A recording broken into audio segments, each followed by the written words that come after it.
everybody. I'm Diane Brady. I'm here with Mark Penn, who is the chairman and CEO of Stagwell Inc., former chief strategy officer of Microsoft. Of course, Mark, pollster, political strategist. Nice to see you as always. Thank you. Nice to be here. So we haven't spoken in a while, so I want to start with the political landscape. And of course, we've got so much going on, not the least of which is the difficulties now facing Donald Trump. What do you make of it? Has it changed the game at all? Well, I don't really think it's changed the game in the way that maybe the first indictment did. I think that Donald Trump's campaign was sort of moribund, and then he got indicted by Alvin Bragg in New York, and that kind of lit up the board. And now, it's another indictment, ho-hum. It doesn't, I think, make that kind of galvanizing difference. I mean, if only Ron DeSantis could get indicted, he could get somewhere. Well, I don't want to get too much into the Alvin Bragg, of course, but I do think that this one is seen to have more seriousness, consequences for our candidate. But you think it's really, from what you see in the polls and what you've gleaned just from watching this, it really is more a rallying cry for his base. Well, the voters just see it as political, right? Nothing happened to Hillary. She destroyed documents and emails and used BitBeach, and nothing's happened to Biden, and then everything happens to Trump. I mean, nobody really is going to be into the specifics of this thing. This is like, really another indictment against Trump. But I don't think it's also galvanizing his base any more than the last one, right? It just reinforces the notion that the swamp is going to do anything they can to deny you for your vote. And that's the way, that's not the way I'm seeing it personally. That is the way his voters see it. And I don't really see that changing, at least as of now, because maybe he was a little flippant with documents, and then they just go to, well, what about Hillary? Right. Or what about Hunter, right? Now that's also become a refrain, Hunter Biden. So stick with politics for a second. We've seen more people come in to certainly the GOP race. I'm curious, there seem to be only a few front runners. What do you think about how they're managing this situation? You mentioned Ron DeSantis. Is he really sort of an also-ran at this point, or would you count him out? Look, we're early in the primary season. The first debates haven't happened. This is all the pre-jockeying. Usually it's what we call the money primary at this point. I think that DeSantis and Tim Scott both have pretty good challenger positions, and we'll see how they're able to leverage those positions. But I think you have to look at 4 or 5 key trends here that are going on and happening, right? The justice wars, who's going to get indicted? They indicted Trump. What about Hunter? What happens to Biden? But I do think 2 key groups are up for grabs, the Hispanics and the suburban women voters. There's a cultural wars going on now between parental rights and abortion. Yeah. You have the Fed that could come in and just kind of, really come in and wreck the economy or make it easier for Biden. And you have this kind of notion, hey, if I don't like the candidates, should I just vote the party? Who cares about these candidates anyway? I think you've got to look at these broader 4 or 5 trends and see how they play themselves out, because they're even bigger than the candidates that we've got in play right now. Well, let's unpack those a little bit, because they obviously have an impact for business. And let's start with the last thing you mentioned, voting by party versus by candidate. What are you gleaning so far? Again, it's early days, but are people really looking at the individuals as opposed to the parties? Well, I think in the midterms election, they didn't look at the candidates. Otherwise, how could Fetterman have really gotten elected in Pennsylvania? People just said, look, we need a Democrat or we need a Republican. The question is whether or not for the presidency, you can, in effect, have a figurehead or somebody you don't really like or trust, because you just need that party to go in, because either they're going to stand for one set of principles or values versus another. Competence, I think, is the word of the day, right? Well, that's right. So are the voters going to bring competence back into the equation? I've said, look, There's an issues of character related to Trump. There's issues of competence related to Biden. Are those going to play out? And are people going to say who can really do the job of president? Or are they just going to vote their party? Right? I don't know. We don't know yet. So well, let me switch to the culture wars, which I guess you put in sort of opposition to abortion. Is it abortion v. parental rights? Is that the way you think about it in terms of the camps that people are putting themselves into? Yes, I think that the Republicans are playing parental rights. See what they're doing to your children. See what those teachers' unions are up to. They're not educating them. They're indoctrinating them. And the Democrats are saying it's about abortion. Elect the Republicans and they'll restrict abortions. You won't have control over your body. Stick with us. And I think those are the two very significant battles going on here that are really interesting in the sense that they're not about the day-to-day issues of inflation and immigration and crime, but they really go to people's fundamental values. Well, and it seems to talk to their fundamental fears too. And what's interesting is that the companies have become the punching bags. Disney is the punching bag, for DeSantis, or we've got Bud Light, Target. I mean, why are we so angry at the corporations that are selling us stuff? Well, I think that companies have gotten themselves embroiled in some of these political or cultural wars. And, I like to think that the people have a political brain and they use that mostly for voting. And they have a kind of commercial brain, right? Or that they use mostly to kind of sniff out what they like and buy more of what they like. And cheap beer, I'll take it. Right? And that when when the political brain takes over, then buying becomes voting. And it doesn't matter anymore what the quality of the product is. What only matters is whether or not they can strike out. Now, so how do you get the political brain back to voting and the commercial brain back? So brands that really have a broad constituency are the most likely to have this problem because they need 80-90% favorable. If you're a niche brand like a Patagonia, you can take one side of issues. It doesn't matter. You're just trying to build up an intense fandom, bunch of loyal group. You can go out on issues. You can be Ben and Jerry's. You can be those smaller products that build up around issues, and you deliberately confuse the political and the commercial brains.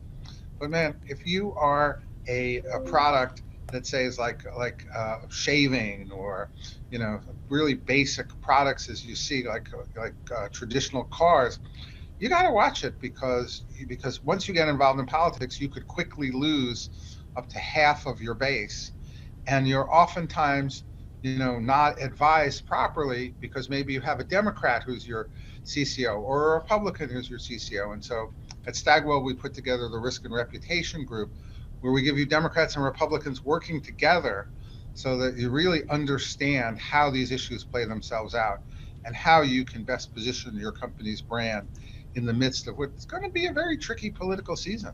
So is that really, I think about the checklist you must have had at your time in the White House. Is it very comparable to that in terms of using that filter? Do we have to look at everything through a political filter before it hits the public at this point? Well, you've got to make sure somebody does. In the White House, we had a very good system, right? All the various departments would see it before it goes out. Everybody would look for that one phrase or turn of phrase that could be so important. Let's say you're putting out something relating to the Mideast or something relating to auto emissions, and so the people who know the lingo have to make sure that exactly the right word is used in exactly the right context. And so it took a little time, but we were pretty efficient. We'd get it out in an hour or two. The 10 people who had to see it would see it. And most companies don't have a system like that. One of the perils right now is that you see the temptation is to shut up and say nothing, or anecdotally, it feels like Pride Day doesn't have as much demonstrable corporate support, certainly since people started attacking, Target and others. how do you manage that situation where you want simply showing support, for LGBTQ plus incurs anger? I don't know how one would navigate a situation like that. What advice would you have, or would your tool predict? Well, what we suggest is really you've got to take the temperature of your customers, your employees, maybe other stakeholders as well, and really understand their frame of mind, right? And once you understand that, look, no one can win through all of these things perfectly, but you also have to take a position and stick to it.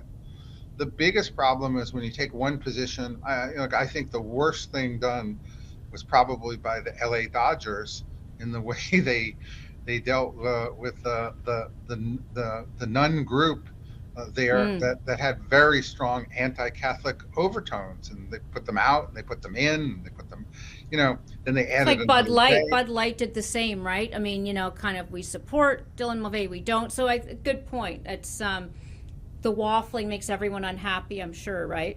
Well, I'll just stick to the LA Dodgers and say that to me that was an example of confusion, and I think I think that having long-term consistency about what you're doing and not letting yourself be shaken or not surprise consumers, at the same time is important.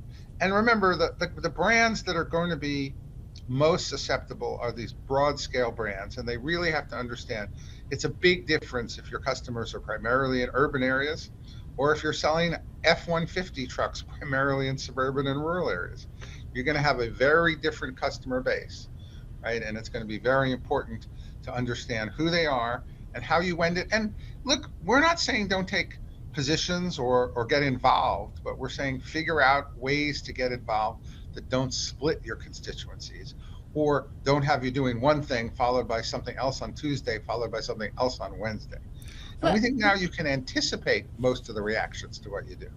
Right. I mean, it's a good point. Red state, blue state. Let me shift the prism of that advice to the political candidates, because obviously that's a different situation. And let me focus on Ron DeSantis, because he has been very much, the flag bearer, I guess you'd say, of the culture war, certainly when it comes to parental rights.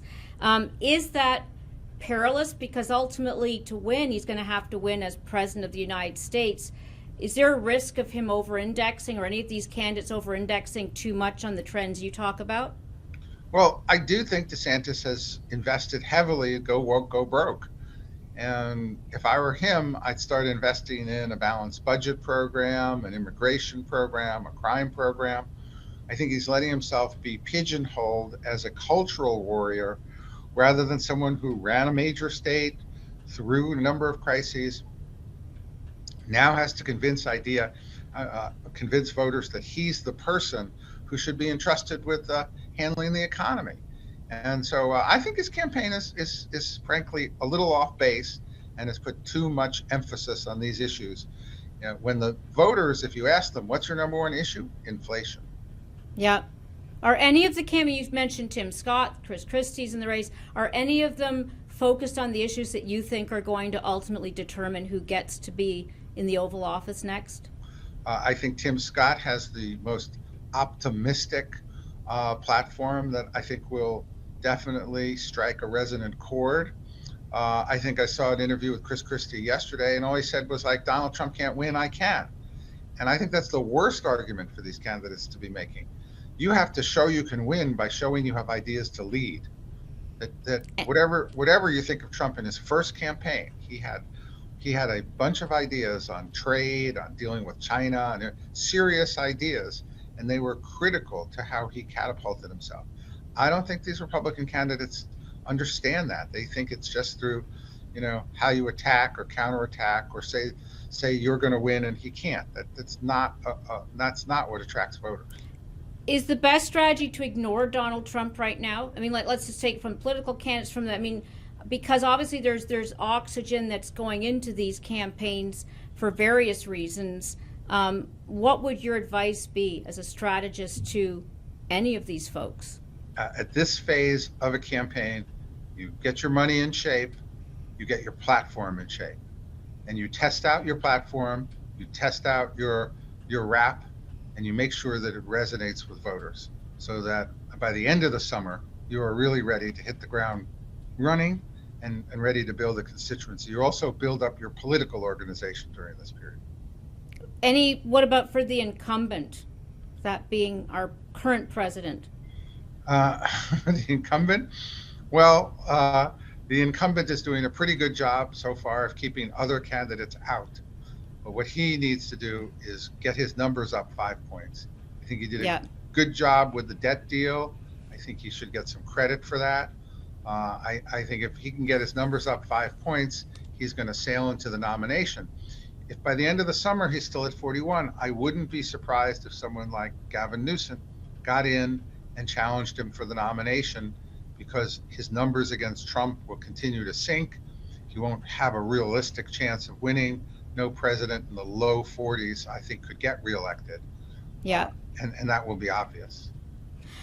Let me ask you another question before we go. It may be a little sensitive, but I'm curious, as a pollster, are we as truthful right now, since you talk about this political brain, for example, political brain, and I guess our normal consumer brain, I'm always, are we answering the polls in a way that actually reflects the way that we think? And I know that's probably, maybe you just automatically say yes, but it does feel that there is this sort of schizophrenic aspect to how we think, and we bifurcate, how we think about these different categories. How confident are you that the polls are reflecting the reality of what's going to happen a few months from now even? Well, polls are, first of all, a snapshot in time as of today. They're not actually the best predictive tools. It takes an analysis of what's going to happen, what you think is going to happen.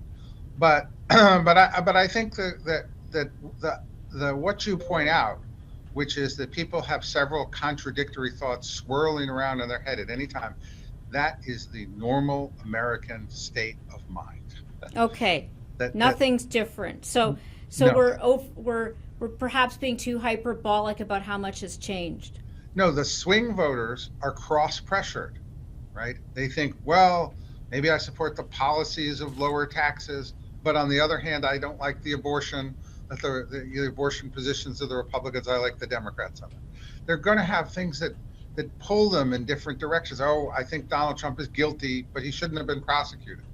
They're always going to have a series of things swirling around which are unresolved. That's what makes them swing voters. That's what puts them up for grabs. If you're just sitting there, whatever the New York Times says, yep, I agree with that, then you're in maybe the 30 or 40% of base on each side that are unreachable. If you're in the middle, you're thinking about things and you have these contradictory thoughts. Oh, I want immigration tougher, but I want to really be compassionate to the people who are here. That duality, the dual nature of what voters think, is really what makes American democracy so effective and what makes elections so unpredictable. So I want to make sure I glean properly your advice to the brands, the CEOs you're talking to. It is somewhat to tread carefully, right? To be aware of this more fraught environment. Anything else that, certainly it seems the Fed is on your radar. You're looking at the economy as they are too. What else do you think should be on the radar of leaders as they try to navigate and grow in this environment? Well, they've got to understand, as you said, the Fed and the economy, number one. Number two, they have to understand that they need to get to the essence of their brand, right? Just as people are frustrated with schools that don't teach reading, writing, and arithmetic, and instead talk about ideology, people are frustrated with companies that don't just talk about the real quality and nature of their products and services. Mm-hmm. If they're talking politics, they're maybe ducking that issue. Maybe they have a reason they don't want to talk about their services and how they're providing value. And then thirdly, be sure to get bipartisan advice and planning in advance, because there's no one solution that fits all companies here in terms of how to deal with the difficult issues that could arise through a presidential campaign. Great. Mark, always a pleasure to talk to you, and I look forward to continuing the conversation. So thank you. Thank you.